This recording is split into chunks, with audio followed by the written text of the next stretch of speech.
Hello po mga kalingap, magandang umaga, magandang tanghali, magandang gabi sa ating lahat.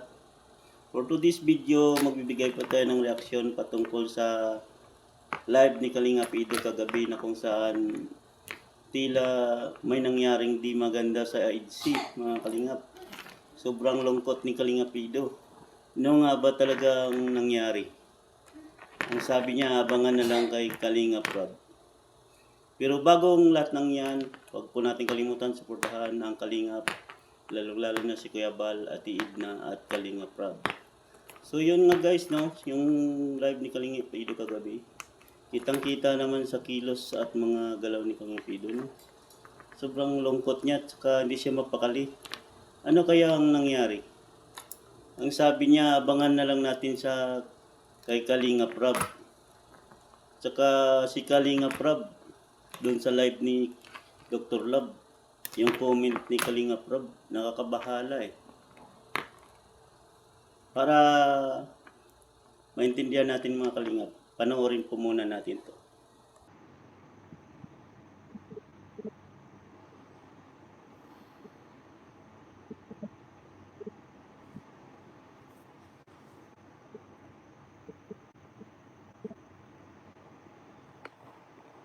Magandang gabi po.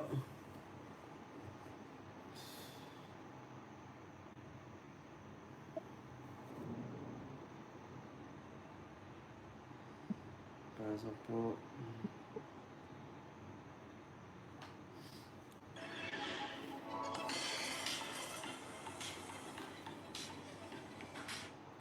Shout out sa 1K viewers.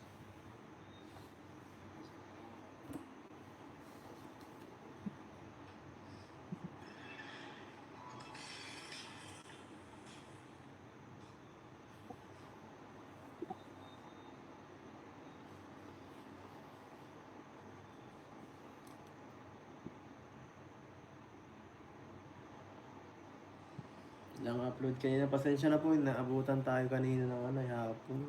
Hindi nakapag-export. Mamaya baka i-upload ko na lang mamaya guys. Sana panoorin pa rin mamaya mga alas 12. Alas 12 ko na i-upload guys. Pasensya na po. Talaga bang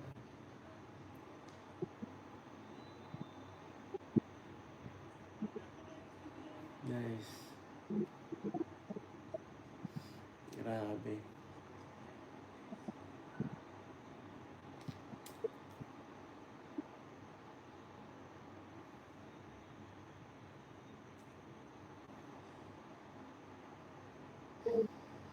Ay.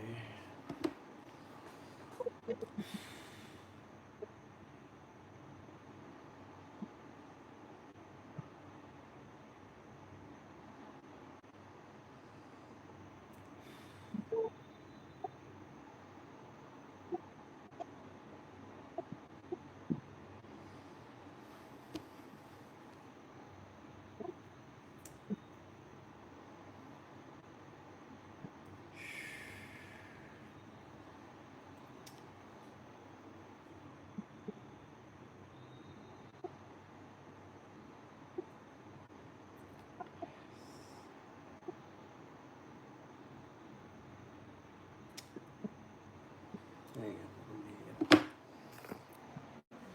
wala ako sa mood. Sige po guys, ano na lang pala, pahinga muna tayo. Kababayan mo to, lalo na saktan. Nakakalungkot din kasi yung vlog kanina eh. Hindi, kababayan ko ng papa mo niyan, be. Medyo nawalan tayo ng wala pa ako, wala pa medyo nag-hang up yung utak ko eh.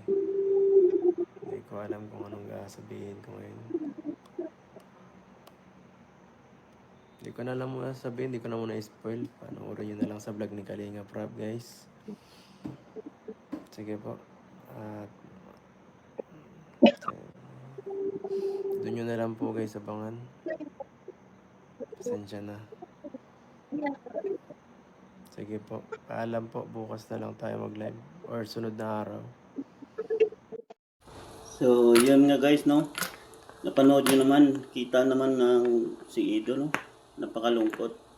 Ano kaya ang dahilan bakit parang maraming haka-hakang lumalabas ngayon na hiwalay ng EDSI. Ano nga bang magiging dahilan ng paghiwalay ng EDSI? Sa akin nakikita ko 3 lang ang magiging dahilan kung bakit maghihiwalay yung EDSI. Unang-una, edad. Pangalawa, pag-aaral ni Biancy. At pangatlo, yung reliyon ng dalawa. Magkaiba po sila ng reliyon mga kalingap. Sa pag-aaral kasi, sa edad kasi, kahit sabihin nating tanggap yung age doesn't matter na sinasabi. 18 pa lang po kasi si Biancy. Marami pa siyang pangarap sa buhay. Maaaring yun maging dahilan ng kung yayain man siya ni Kalingap Ido na mag-settle na. Maaaring yun maging dahilan ng kanyang pagtanggi. No? Pangalawa, yung kanyang pag-aaral. Mataas yung pangarap ni Biancy. Tsaka iniisip niya, gusto pa niyang tulungan yung kanyang mga kapatid. Kaya yan ang isa sa isang magandang dahilan. Maaaring dahilan kung bakit maghihiwalay ang EDSI.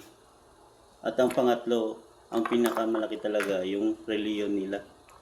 Si Kalingap Ido kasi iglesia, hindi siya pwedeng mag-convert sa Katoliko eh. Si Biancy talagang mag-a-adjust. Dahil oras na si Kalingap Ido tumiwalag sa iglesia, yung kanyang mga magulang ang maapektuhan. Ibababa sila sa kanilang katungkulan kung sakali may katungkulan sila sa kanilang parokya. No? Kaya malaking faktor po talaga yung Pero sa tingin niyo mga kalingap, maghihiwalay ba, mahihinto na ba talaga ang EDSI? Yun ba ang dahilan ng pagiging malungkot ni Kalingap Ido? Ano sa tingin niyo mga kalingap?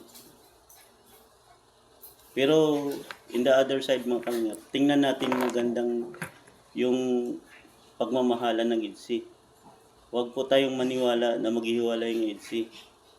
Mismong si Kalingap Rob, hindi naman sinabi na hihinto na yung EDSI. Ang sabi lang niya doon, maghanda ng panyo. Dahil ito ang pinakamalungkot na vlog ng EDSI. First time nangyari ito sa EDSI.